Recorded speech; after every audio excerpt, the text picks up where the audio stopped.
ഞാൻ ഈ ചാലിയാറിലൂടെ അങ്ങനെ ഒരു ബോട്ടിലൂടെ അങ്ങ് യാത്ര പോവുകയാണ് ഫ്രീ സമയം കിട്ടിയപ്പോൾ. ഇപ്പോൾ വൈകുന്നേരം ഞാൻ പറയാം 4:30 ആയിട്ടുണ്ട്. ഞാൻ നിൽക്കുന്നത്, അല്ലെങ്കിൽ ഞാനിപ്പോൾ ഈ തോണിയിലൂടെ യാത്ര ചെയ്ത് പോകുന്നത് മുറിഞ്ഞമാട് എന്ന് പറഞ്ഞ സ്ഥലത്തിലൂടെയാണ്. അവിടെയുള്ള ചാലിയാറിൻ്റെ ഒരു സ്പേസാണിത്. ഇതിപ്പോൾ ഒരു ടൂറിസം സ്പേസായിട്ട് ഡെവലപ്പ് ചെയ്തുകൊണ്ടിരിക്കുകയാണ്. ഞാൻ ആർക്കിടെക്ട് ഭവിത്. എല്ലാവർക്കും ഈ പുതിയ വീഡിയോയിലേക്ക് സ്വാഗതം. ഇതാണ് മുതലപ്പാറ. ഇവിടെ ഒരു പാറയുടെ മുകളിൽ ഒരു മുതല പോലെ സ്റ്റാച്ചു ഉണ്ടാക്കി വെച്ചിട്ടുണ്ട്. അതുകൊണ്ടാണ് ഈ സ്ഥലത്തിന് മുതലപ്പാറ എന്ന് പേര് വന്നത്. ഈ മുറിഞ്ഞമാട് എന്ന് പറഞ്ഞ സ്ഥലത്തിൻ്റെ ഒരു പ്രത്യേകത ഉണ്ട്. ഇതൊരു 3 പഞ്ചായത്ത് സംഗമിക്കുന്ന ഒരു സ്ഥലമാണ്. ഇതിൻ്റെ ഏറ്റവും പിന്നെ കാണുന്നത് വാഴക്കാട് പഞ്ചായത്താണ്. അവിടെ ചീക്കോട് പഞ്ചായത്ത് ആ റൈറ്റ് സൈഡിൽ.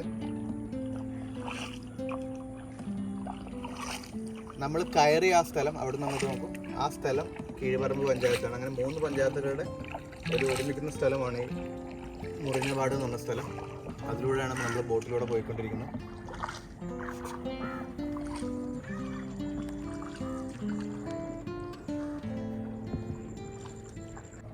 ഏകദേശം 5 വർഷങ്ങൾക്ക് മുൻപ് ഞാനിവിടെ വന്നിട്ടുണ്ട്. അന്ന് ഈ സ്ഥലത്തൊന്നുമില്ല.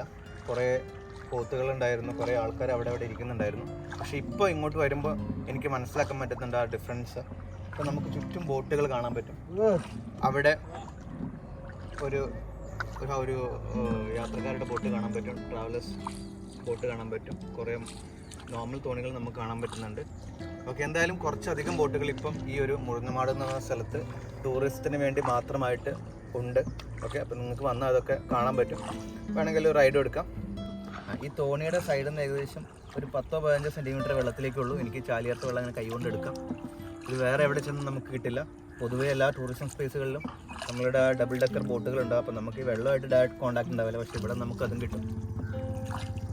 ഈ ചാലിയാറിങ്ങനെ ഒഴുകി വരുമ്പോൾ ഇവിടെ ഒരു വളവാണ്. ശരിക്കും ഈ കീഴ്പറമ്പ് എന്ന സ്ഥലത്തിൽ ഒരു വളവുണ്ട്. ഓക്കെ, ആ വളവിൽ ഒരു പറമ്പ് അങ്ങനെ മുറിഞ്ഞ് കിടക്കുന്നുണ്ട്. അതുകൊണ്ടാണ് ഈ സ്ഥലത്തിന് മുറിഞ്ഞമാട് എന്ന് പേരുന്നതെന്നാണ് ഇവിടെ ചോദിച്ചപ്പോൾ ആൾക്കാർ ഞങ്ങളോട് പറഞ്ഞത്, അല്ലെങ്കിൽ നാട്ടുകാർ ഞങ്ങളോട് പറഞ്ഞത്. ഇങ്ങനെ ഇളക്കിയാലും ഒരു പ്രശ്നം പറ്റില്ല എന്നാണ് പറയുന്നത്. ജാക്കറ്റ് ഉണ്ടാവും പൊതുവെ, പക്ഷെ ഞങ്ങൾ ഇന്ന് ജാക്കറ്റ് വേണ്ടെന്ന് പറഞ്ഞുകൊണ്ടാണ് ഞങ്ങൾ ജാക്കറ്റിലത് കയറ്റിയത്. എനിക്ക് തോന്നുന്നു ജാക്കറ്റ് ഇല്ലെങ്കിൽ നമുക്കൊരു ഫ്രീ റൈഡ് എക്സ്പീരിയൻസ് ചെയ്യാൻ പറ്റുള്ളൂ. മുറിഞ്ഞമാട് ഇങ്ങനെ വരുമ്പോൾ നമുക്കിവിടെ കുറേ കടകളും കാണാൻ പറ്റും. ആളുകൾ ഇങ്ങനെ വരുമ്പോൾ അവർക്ക് കഴിക്കാനുള്ളൊരു പ്രൊവിഷൻ കൂടെ ഇങ്ങോട്ട് കൊടുത്താവാം. പൊതുവേ ഇവിടെ ഭയങ്കര തിരക്കാണെന്നാണ് പറയുന്നത്. ഇന്നൊരു വർക്കിംഗ് ഡേ ആയതുകൊണ്ടാണ് ആരും ഇല്ലാത്തത്. അതുകൊണ്ട് ഞങ്ങൾക്ക് ക്ലീൻ ആയിട്ട് ഷൂട്ട് ചെയ്യാൻ പറ്റി. ഇവിടെ നമുക്ക് ചെറിയ ബോട്ടിനെ കൂടാതെ പാസഞ്ചർ ബോട്ട്സ് ഉണ്ട്, ഡബിൾ ഡെക്കർ. ഇപ്പോൾ നമുക്കിവിടെ 2 ഡബിൾ ഡെക്കർ ബോട്ട്സും ഒരു സിംഗിൾ ഡെക്കറും കാണാൻ പറ്റും. അപ്പോൾ ഞാൻ എന്തായാലും ഇതിൻ്റെ താരിഫും കൂടെ പറയാം. 20 മിനിറ്റ് ട്രാവൽ ചെയ്യണമെങ്കിൽ ഏകദേശം 50 രൂപയാണ്. 1 മണിക്കൂറാണെങ്കിൽ 2000 രൂപ. അല്ലാതെ ഇവരൊരു 1 ഡേ പാക്കേജും കൂടെ കൊടുക്കുന്നുണ്ട് 10,000 രൂപയ്ക്ക്. രാവിലെ 9 മണി മുതൽ വൈകുന്നേരം 4 മണി വരെയാണ് ഇവരുടെ സമയം. എടവണ്ണ മുതൽ ഇതുവരെയാണ് അവരുടെ ട്രാവലിംഗ് ഡിസ്റ്റൻസ്. അപ്പം ഇഷ്ടപ്പെട്ടവർ വരിക, ഇതൊന്ന് ട്രൈ ചെയ്യുക. എടവണ്ണപ്പാറയ്ക്ക് വളരെ അടുത്താണ്. എല്ലാവർക്കും പെട്ടെന്ന് ആക്സസ് ചെയ്യാൻ പറ്റിയ ഒരു ദൂരമാണ്, മലബാറുകാർക്ക് പ്രത്യേകിച്ച്, അല്ലെങ്കിൽ മലപ്പുറംകാർക്ക് പ്രത്യേകിച്ച്. ഇത് ചാലിയാർ റിവർലാൻഡ് എന്ന് പറഞ്ഞ ബോട്ടാണ്. അപ്പോൾ ഈ ഓരോ ബോട്ടിനകത്ത് എന്തൊക്കെയുള്ളതെന്ന് നമുക്ക് നോക്കാം. ഇതൊരു 18 മീറ്റർ വരുന്ന ബോട്ടാണ്. 32 പേർക്ക് യാത്ര ചെയ്യാൻ പറ്റിയ ബോട്ടാണ്. നമുക്കിതിനകത്തോട്ടൊന്ന് കയറി നോക്കാം എന്തൊക്കെയുള്ളതെന്ന്. ഇതാണ് എൻട്രി. ഇതിനകം എങ്ങനെയാണ്, നമുക്ക് 2 സൈഡിലും ഇരിക്കാം, അവിടെ ഇവിടെയും. ഓക്കെ, ഇതെല്ലാം കംപ്ലീറ്റ്ലി ലീഗലായിട്ടുള്ള എല്ലാ ഡോക്യുമെൻറ്റ്സും എല്ലാ സാധനങ്ങളും ഇവരുടെ കയ്യിലുണ്ട്. നിങ്ങളൊരു പേടിയും പേടിക്കേണ്ട നിങ്ങളിതിൽ റൈഡ് ചെയ്യണമെങ്കിൽ. ഇങ്ങോട്ട് കയറി കഴിഞ്ഞാൽ ഇത് ഇവരുടെ വീൽ ഹൗസാണ്. ഇവിടെ നിന്നാണ് ഇവരെ ഡ്രൈവ് ചെയ്യുക. ഇതാണ് അതിൻ്റെ വീൽ. ഇത് വെച്ചിട്ട് അവർ ഡ്രൈവ് ചെയ്യുക. ഓക്കെ, നമുക്കിവിടെ മുകളിലോട്ട് നോക്കിയാൽ കാണാൻ കഴിയും ഫ്രണ്ട് എങ്ങനെയാണെന്നുള്ളത്. അടുത്ത് വേറൊരു ബോട്ട് നമുക്ക് കാണാൻ കഴിയും. ഇനി പിന്നോട്ട് ഇറങ്ങുമ്പോൾ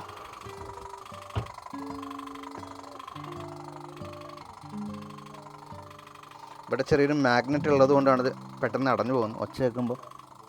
അങ്ങനെ ഈ 2 സൈഡിലും നമുക്ക് യാത്രക്കാർക്ക് ഇരിക്കാം, റൈറ്റ് സൈഡിലും ലെഫ്റ്റ് സൈഡിലുമായിട്ട്. ഇത് എൻജിനാണ്. ഇതാണ് അവർ കൊടുക്കുന്ന ജാക്കറ്റുകൾ. 32 പേർക്കുള്ള ജാക്കറ്റ് ഇവിടെയുണ്ട്. ഇവർ താഴത്താണ് ഈ DJ കാര്യങ്ങളൊക്കെ ചെയ്യുന്നത്. DJ പാർട്ടി ലൈറ്റ്സൊക്കെ ഇവിടെയുണ്ട്, അവിടെ ഇവിടെയൊക്കെ ആയിട്ട് കളേഴ്സൊക്കെ ഉണ്ട്. അപ്പം ഇവിടെ ആയിരിക്കണം അവരെല്ലാം സെറ്റ് ചെയ്യുന്നത്. ഓക്കെ, പിന്നെ വന്ന് കയറുമ്പോൾ ഇതിവിടെ ഇവർക്കൊരു ടോയ്ലറ്റ് ഉണ്ട്, വാഷ്റൂംസൊക്കെ ഉണ്ട്. അത്യാവശ്യം ക്ലീൻ ആയിട്ടുള്ള നീറ്റായിട്ടുള്ള വാഷ്റൂമാണ്. പിന്നെ വരുന്നത് ഇവിടെ ഇവർക്ക് ചെറുതായിട്ട് നിസ്കരിക്കാനുള്ള സ്പേസ് ആയിട്ട് ഉപയോഗിക്കാം. പിന്നെ നമുക്ക് ഫുഡൊക്കെ കഴിച്ച് കഴിഞ്ഞാൽ ഹാൻഡ് വാഷ് ചെയ്യാൻ ഇത് പറ്റും. വളരെ നല്ലൊരു സെറ്റപ്പാണിത്. പിന്നെ ഇവിടുന്ന് മുകളിലോട്ട് കയറാം. ഇവിടെയാണ് മെയിൻലി ആൾക്കാർ യാത്ര ചെയ്യുമ്പോൾ ഇരിക്കുക. ഇതാണ് ഇവരുടെ അപ്പർ ഡെക്ക്. അപ്പം നിങ്ങൾക്ക് രാവിലെ ഫംഗ്ഷനൊക്കെ ഉണ്ടാകുമ്പോൾ അത് സ്റ്റേജായിട്ട് ഉപയോഗിക്കാം. മൈക്കും കാര്യങ്ങളൊക്കെ നമുക്ക് അവിടെ വയ്ക്കാം. അപ്പോൾ ഞങ്ങൾ ഇതൊക്കെ ഒന്ന് ഷൂട്ട് ചെയ്ത് കഴിഞ്ഞു. നിങ്ങൾക്ക് ഈ വീഡിയോ ഇഷ്ടപ്പെട്ടെന്ന് കരുതുന്നു. ഇഷ്ടപ്പെട്ട് കഴിഞ്ഞാൽ ഈ വീഡിയോ സബ്സ്ക്രൈബ് ചെയ്യുക, ലൈക്ക് ചെയ്യുക, ഷെയർ ചെയ്യുക. And thank you so much for watching us.